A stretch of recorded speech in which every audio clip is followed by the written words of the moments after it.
Halo, nama saya Muhammad Nur Ramadan. Kali ini kita akan membahas bagaimana cara kita mengimprovisasi pronunciation, how to improve your pronunciation. Oke, jadi langsung saja ke bagian pembahasannya. Tips pertama yaitu shadowing atau mimik.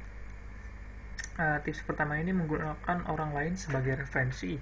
Contohnya kita ingin mengikuti seorang artis, bagaimana cara dia ngomong atau menyebutkan sesuatu, jadi kita memperhatikan pergerakan mulutnya, ya anggap saja kita seperti mimik atau mengikutinya. Jadi kita mengulangi bagaimana cara dia menyebutkan suatu kata atau gimana, terus kita memahaminya dan mengulanginya beberapa kali agar kita bisa memahami bagaimana cara penyebutan penyebutan kata dari artis tersebut.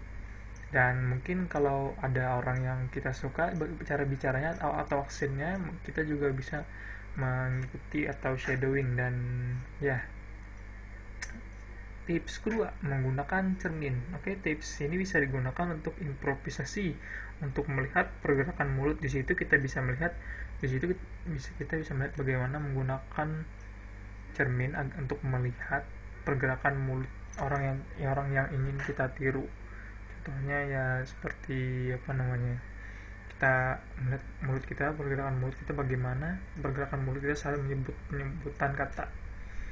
Terkadang itu mungkin bisa digunakan untuk pronunciation, dan mungkin itu sangat agak efektif agar kita melihat bagaimana pengucapan dan pergerakan mulut orang yang kita inginkan kita tiru itu. Ya mungkin agak sulit untuk awal-awal, jadi saya juga belum pernah mencoba. Jadi mungkin ini adalah metode yang bagus karena kita bisa melihat pergerakan mulut orang itu dan kita bisa mengulanginya. Oke, lanjut saja, langsung lanjut ke tips ketiga.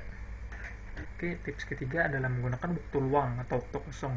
Nah, jadi untuk kita sering banyak nih waktu luang dan waktu kosong. Jadi lebih baik lagi kita gunakan untuk sambil mengulangi pengucapan kata yang barusan kita pelajari. Ya, misalnya sedang mandi atau apa gitu kan, kita ulangi pengucapan katanya dan mengulanginya berkali-kali agar kita bisa ingat sambil rebahan mungkin.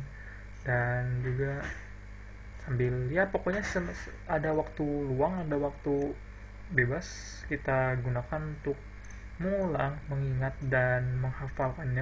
Ya, menghafalkannya juga lebih bagus, dan itu sangat membantu untuk menggunakan metode menggunakan waktu luang. Jadi itu kita bisa mengingat dan menghafalnya lebih cepat dan tepat. Dan tips terakhir adalah analisis atau analis, dan ini memang sering digunakan. Tips ini sangat sering digunakan untuk orang yang pengen mau belajar bahasa Inggris dan menghafal pronunciation dan melihat percakapan yang benar. Ya, untuk contohnya kita menonton film di TV, kita melihat bagaimana cara mereka bicara, setiap nada, penekanan nadanya, dan untuk sesaat kita bisa lihat apa ekspresi yang mereka keluarkan. Dan juga terkadang subtitle bisa membantu kita untuk bisa memahami dan menghafalkan apa yang mereka ucapkan.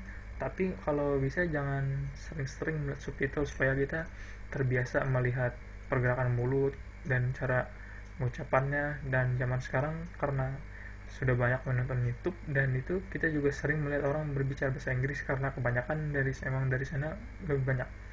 Kita bisa melihat bagaimana cara mereka bicara, pergerakan mulutnya, penekanan nada, dan lain-lain.